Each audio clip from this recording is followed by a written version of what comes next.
Once upon a time, there was a couple made of fire, like the flames in a fireplace. They left their home to try living in a special place called Element City, hoping to have a good life there. When they arrived in Element City, the person in charge had trouble pronouncing their names, so they decided to go by Bernie and Cinder. Bernie and Cinder were amazed by the city's bright colors and exciting places. However, when they reached the Garden District, the people who owned houses there were unwilling to rent to them due to concerns about fire-related accidents. After wandering around the city for a while, Bernie and Cinder stumbled upon an old, vacant building. Bernie thought it could be their new home. Later, Cinder gave birth to a baby girl named Amber. Bernie worked tirelessly to make their new home safe and comfortable. Together, they built a shop and named it the Fireplace. Bernie hoped that Amber would take over the shop when she grew up, and their shop became very popular, attracting more fire people. This place would later become known as Firetown. Amber sometimes struggled to control her fiery temper, especially when dealing with difficult and unpleasant customers. This would occasionally cause her to lose control and set the shop on fire. However, as time passed, Amber managed to beat her father's record for completing deliveries, which made Bernie believe that it was time for her to learn how to run the shop on her own. She promised her dad that she would do her best. One day, they had a special sale called the Red Dot Sale. Amber assured her dad that she wouldn't let him down. Amber woke up early that day to prepare the shop. Initially, everything went smoothly, but as things got busier, Amber struggled to control her anger and went downstairs to cool off. It was then that the pipe started making noise and eventually burst, causing water to flood the basement. Suddenly, a water elemental named Wade Ripple emerged from the water, crying when he saw a family picture of Ember. Wade explained that he had been searching for a leak on the other side of the river, but somehow ended up in their basement. He mentioned that he might have to issue them a citation since he was a city inspector, and there was a possibility that they would have to close down the shop. Amber attempted to take his notes, but he evaded her and made a quick escape. Ember chased after him, trying to prevent him from reaching City Hall. When her attempts failed, Amber was filled with worry about her father finding out that she was the reason they might get shut down. Wade overheard Ember's concerns and felt sorry for her. He offered to take her to the processing office to explain her situation. Wade instructed Ember to talk to Fern, who worked there. However, Ember felt embarrassed and reacted strongly when Wade mentioned it. Fern, not taking Ember's situation into account, decided to send the ticket anyway, especially after what had happened in his office. He informed Ember that the shop would likely be shut down within a week. When Ember returned home, she found the shop closed, and her parents were busy fixing the leaking pipes. Cinder comforted her and assured her that they would overcome this challenge, just as they had faced difficulties before. Curious, Ember asked her mother why they had left Fireland, and her mother began to explain the reason. Before all of this happened, the people in Fireland shared a special tradition where they had a blue flame that symbolized their connection to each other. Everything was going fine until a huge storm hit, causing everyone to suffer significant losses. It was then that Bernie understood they needed to leave Fireland to build a better life for their family, especially since Cinder was expecting Ember at the time. The following day, Ember went to the city to meet with Wade's boss, Gail. Wade had mentioned that Gail wouldn't be at the office because she was at the stadium cheering for her favorite team, the Windbreakers. Ember decided to accompany Wade to the stadium to speak with Gail face-to-face. Ember tried to explain their situation, but Gail appeared preoccupied and said she didn't want to discuss work while a game was happening. Their conversation escalated into an argument when Gail referred to Ember as a fireball, and Ember responded by mocking the players as cloud puffs. Wade intervened during their argument, particularly when the Windbreakers were struggling due to Lutz's poor performance. Wade took charge when the crowd began to boo and rallied everyone to cheer for Lutz. Witnessing the support from the crowd, Lutz found his confidence and managed to score the winning point for the team. After witnessing the remarkable comeback at the stadium, Gail was in such a good mood that she accepted Wade's proposal. Wade's plan was to trace the origin of the leak from Amber's house and contact the city crew to repair it before Friday.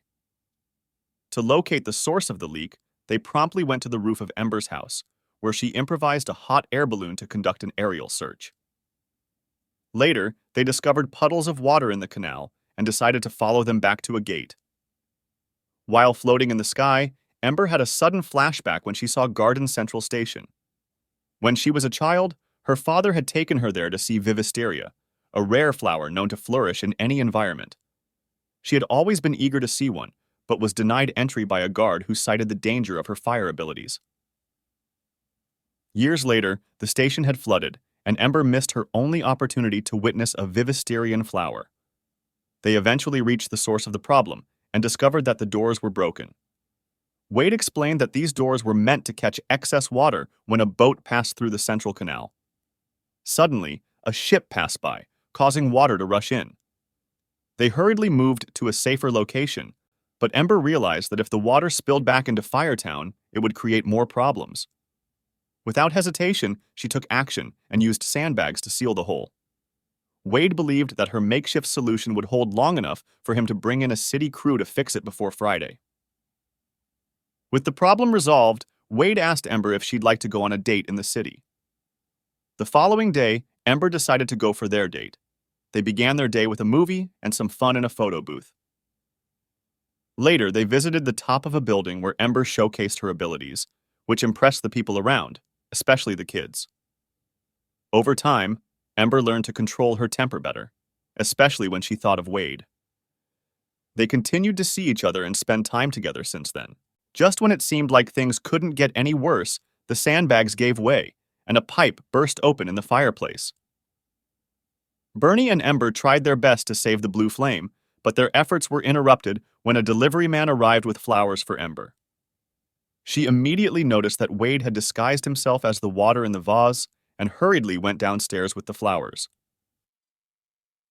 Wade explained that the sandbags had failed, and the city crew was still upset with him because of an incident where he accidentally trapped them in cement the last time. Suddenly, Bernie walked in and discovered Wade with Ember. In an attempt to maintain the charade, Wade claimed to be a food inspector, keeping up the facade to avoid raising any suspicions.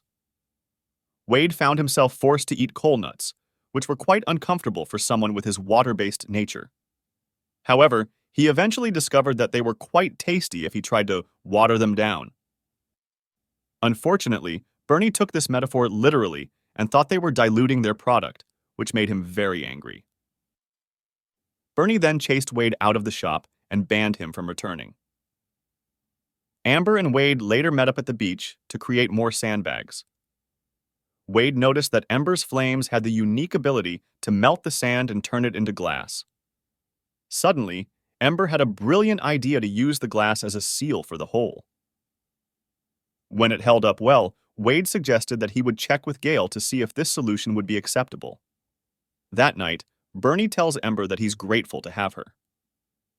Amber is worried about their shop's future, so she meets with Wade to hear Gale's decision. Cinder, her mother, senses love in the air and follows Ember to the hotel where Wade is staying. Wade invites her to his place to meet his family, while they wait for Gale's call. Together, Cinder finds Ember entering the hotel, but she can't see what Wade looks like. She tries to follow Ember inside, but the guard stops her. Amber meets Wade's family, and they talk about Wade getting stuck in a sponge as a kid and how art runs in the family. When Alan accidentally breaks a pitcher, Amber quickly fixes it in front of everyone. Wade's mom surprises everyone by claiming she has a talent too. Later, Wade suggests they play the crying game after dinner. When it's Amber and Wade's turn, she says she has an advantage because she's never cried. After several tries, Wade opens up about his feelings for her and how he just wants to be near her. Amber gets emotional, realizing they can't be together despite their feelings. Later, they get a call from Gale, who's excited to hear they use tempered glass to fix the shop, clearing it of any violations. After dinner, Wade's mom informs Ember that she contacted a friend at a glassmaking company and arranged an internship for her. This angers Amber, who storms out of the room. Wade is confused and asks why she's upset. Amber explains that she realized she didn't actually want to run the shop. It was ironic because, growing up, she had tried to take over the shop and prayed to the blue flame for it. However, she eventually understood that her desires didn't matter because sacrificing her dreams was the only way to repay her parents' sacrifices. Out of nowhere, Ember's mom confronts them, furious that Ember has been involved with a water elemental. Amber tries to explain that Wade is just a friend, but Cinder insists she can sense the love between them. She drags them inside to do a compatibility reading. When Wade can't ignite the sparkler on his own, he stands before Ember and uses his abilities to ignite it, creating swirling smoke. This suggests they are compatible. Just as Cinder is about to reveal the results, Bernie arrives, and they both rush out to greet him, leaving Wade outside. Bernie excitedly announces that he will be retiring in 2 days and passing the shop to Amber. He shows them the new sign that reads, Ember's Fireplace. Bernie explains that when he and Cinder left Fireland, he gave his father the big bow as a sign of respect. However, his father never returned the bow, indicating disapproval of his choices. Despite losing his family, Bernie believes he made the right decision. They plan to unveil the new sign at the grand reopening to announce his retirement. After hearing what her parents went through, Amber feels compelled not to hurt her father's feelings. The next day, Amber visits Wade to end their relationship. However, Wade asks Ember if he can show her something important. Together, they arrive at Garden Central Station, where Gale is waiting for them. Wade offers Ember the opportunity to see Vivisteria with Gale's assistance. Gale plans to create an air bubble that will allow Ember to get up close and personal with the magnificent flowers. They eventually locate the Vivisteria tree where the flowers are in full bloom. When the flowers catch Ember's fiery light, she is ecstatic. However, their joy turns to concern when they realize that the air bubble is running out of oxygen rapidly. In a panic, Wade rushes Ember towards the exit. After their heart-pounding, near-death experience, Wade is deeply moved and suggests that they touch their elements together, despite the potential risks. He believes it's worth taking the chance to find out if they are truly meant to be together. Although hesitant, Ember agrees, and they hold hands, hoping for a spark. When nothing unusual happens, they jump into each other's arms and dance under the moonlight. Suddenly, Ember has flashes of memories involving her father. Amber, overwhelmed by her emotions, decides to walk away, stating that she needs to return to her life with the shop, where she believes she belongs. Wade tries to reason with her, urging her to have a conversation with her father about pursuing her dreams. Amber becomes furious, telling him not to judge her because he doesn't understand the weight of having parents who sacrificed everything for her. The following day, a crowd gathers in front of the shop to celebrate its grand reopening. Bernie takes a stand on a platform and officially announces his retirement. He symbolically passes on the blue flame to Ember, signifying that he has entrusted the shop to her. Unexpectedly, Wade arrives to crash the party. He acknowledges the numerous reasons why their relationship might not work, but emphasizes that there's one significant reason why it could: their ability to touch without any disastrous consequences. In front of the gathered crowd, Wade declares his love for Ember. However, Ember insists that she doesn't share the same feelings and tells him to leave. After this emotional revelation, Bernie feels that Ember has broken his trust and decides to rescind his retirement plans. Amber, overwhelmed by her emotions, flees to the city in an attempt to clear her mind.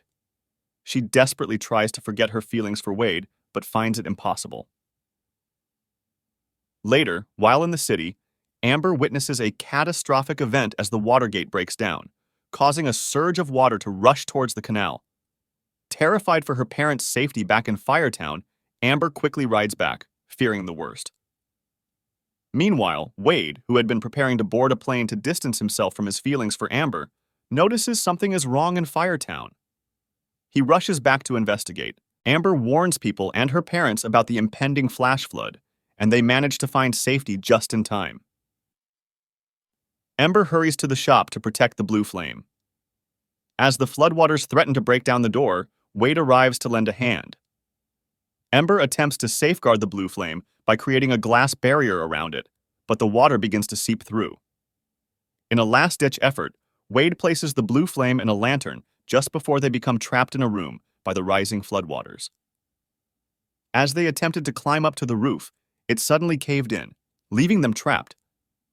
Amber desperately tried to break down a wall to escape, but Wade stopped her, concerned that doing so might allow the water to rush in and extinguish her fiery essence. Ember, overwhelmed and unsure of what to do, broke down in despair. Wade reassured her, expressing his lack of regret, fearing that she might lose him. Amber confessed her love for Wade in a moment of vulnerability, and they embraced. Bernie and the others eventually found the weakened Ember trapped in the room. She sadly informed them that Wade was gone. Summoning the courage, she also told her father that she didn't want to take over the shop. Bernie confronted Ember, revealing that the shop had never been the dream. Ember was the dream all along. They hugged, and in that emotional moment, they suddenly heard Wade crying. Amber realized that Wade was still alive and attempted to make him cry so he could reform. Finally, Wade returned to his normal state, and Amber rushed into his embrace. They shared a passionate kiss, their love stronger than ever amidst the chaos and uncertainty. Several months passed, and Firetown successfully recovered from the damage caused by the flood. The fireplace was open again, this time welcoming elementals from all backgrounds. Gale ran into Fern, discovering their shared interest in windbreakers and sparking a new connection. Bernie and Cinder handed over the shop to the capable couple who had been running it regularly, allowing Bernie and Cinder to fully enjoy their retirement. Wade's mom and Amber's parents gave a heartfelt send-off to Wade and Ember, who was embarking on her internship at the glassmaking company. Before boarding the boat, Amber shared a poignant moment with her father, giving him the gray bow and receiving the same in return, symbolizing mutual respect and understanding. With a sense of closure and excitement for the future, Amber and Wade boarded the ship, ready for their next adventure. They also learned that it is possible for elements to mix and coexist peacefully. The movie ends here. I really loved Elemental. It's a heartwarming and inspiring story with a beautiful message. The animation is also stunning, and the characters are very likable. I highly recommend checking it out if you haven't already. Elemental is a beautiful and inspiring story about acceptance, diversity, and the power of love to overcome all obstacles. Thanks for watching! Be sure to like and subscribe to my channel for more movie recaps and summaries and other videos. And let me know in the comments below what you thought of Elemental. Catch you in the next one.